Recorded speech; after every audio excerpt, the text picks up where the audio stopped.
could develop modernity. So here, before the modern education, it was introduced by Britishers here. India were following the traditional education. So here, India should develop the modernity. Even they have to give importance for the English education, secular, free, democratic, rationality, and along with nationalistic ideals. So that was explained to the Indian people here. And also the local literature and languages, whatever they are studying, along with that even they can study this. And the thinking process among the educated class here. So whether they are studying to the traditional, and they have to focus on this also. And the periodical started emerging like the policies which were given by the government that enabled the Indians. So Indian people were not able to follow what it is. So just they wanted to give importance only on what they were following, that is the traditional education. And new social and religious reformation movements emerged. So we have studied about this one, Rajaram Mohan Roy, Annie Besant, how they gave importance for the education, how they motivated to the English education. The thoughts of thinkers like J.S. Mill, this brought a fresh thinking in the mind of educated youth here. So he explained in such a way that the young youth people, young teenagers, yes, this is the right system of education. Many of them, they want to be the learners of modern education that was introduced by Britishers. The freedom struggle that were taking place across the globe influenced the Indian also. Yes, during that period where the people wanted to gain, they were fighting for the freedom struggle here, even they studied this Western education. The Indians could understand and appreciate the rich traditions. Yes, when they came to know it is very important here, we are following our tradition as well as even this is in need here. And let us study about the constitutional development. What are the acts were implemented by the British during their period? So here we studied about the British administration, what are the problems brought in India, and how the services brought in India, what are the systems were introduced, and what are the impact of the land taxes and education we all studied here. And now let us see the types of laws that helped the evolution of the Constitution of India. Constitution in the sense, 1950, 26 January 1950, Dr. B.R. Ambedkar, the architect of Constitution. But this is the constitutional development in 80s, how the British gave importance and what are the laws implemented by them here. Number one, called Regulating Act of 1773. This is very important, children. Here we studied about the Lord Cornwallis, that is in civil services. So here, this is the implementation of Diwani rights in the year 1665 and also called the dual government, introduced by Robert Clive here. And here, the corruption inspired, that is called Edmund Burke. He was a member of the British Parliament. So he criticized the corruption of East India Company. In the sense here, the English East India Company were earning the money, but they are the people to earn the money in another way. So that corruption should not be taken place. Bribe. Okay. So how to remove this bribe, how this act to be held, that was given by Lord Cornwallis in the year 1773. It was explained like the tax payment received by the British government from the East India Company as a criminal tax. Here, you're paying, you're getting a bill, you're getting a receipt. That is good.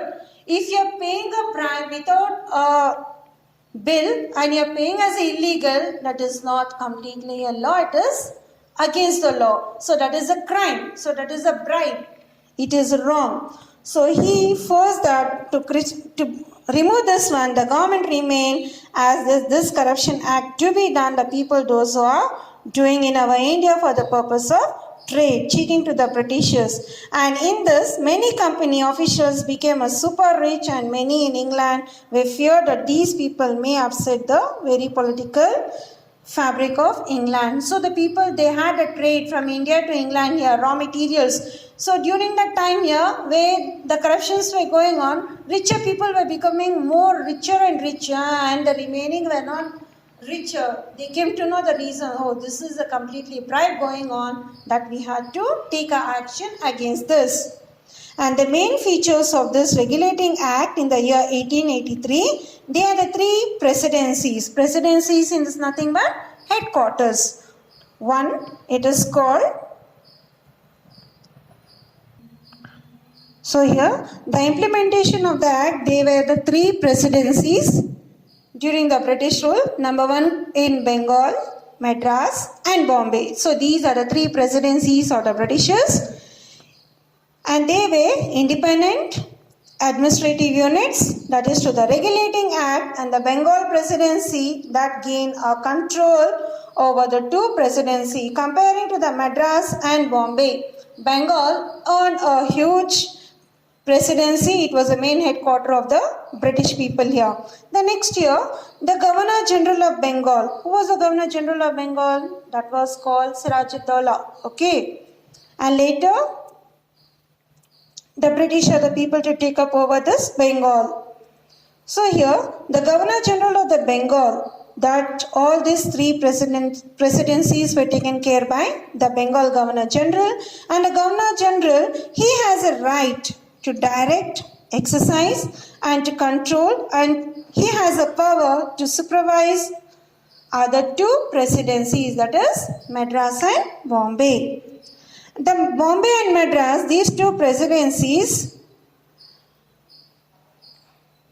where they are not like Bengal here, they cannot compete and they cannot declare why we are not like Bengal, that is Bombay and Madras here. So in this, these two presidencies, they underwent an agreement that is called peace agreement to have a very good, peaceful and friendly nature presidencies. And this approved, that is to the Governor General of Bengal, and here it was reported to the officer. The officers are nothing but the directors of the company. They came to know that these two presidencies are peace agreement, and they are not like Bengal.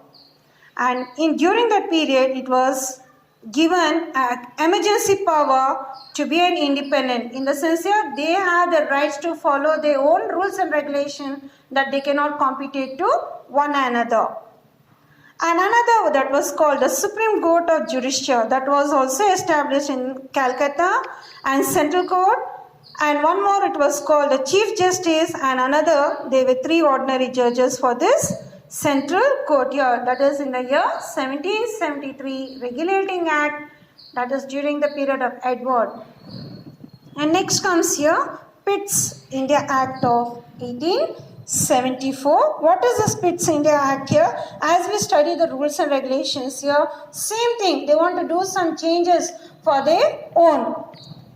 The British government, when they introduced this law here, the government of England, they restricted some powers, that is on English East India Company. They gave some powers that you have a right to do this and you have a right not to do that, that you are supposed to follow our rules and regulations. That's not implemented only for them, it's for you also. So that these are the rights, laws implemented in 1784. A new institution that is called the Board of Controllers, containing commissioners are the in charge. Board of Controllers, where they removed and they placed the directors. They are the in charge. So they are the watchdogs to watch this British people, how they are maintaining. And this Board of Directors, they have a power, that is to control and to direct the issue matters on land tax, military and civil areas. So whatever the problems they have, they cannot solve it themselves. It should be discussed among this Board of Directors on these three matters. Whatever the suggestions given by them, they have to follow to other people. That was the main intention of this Board of Directors.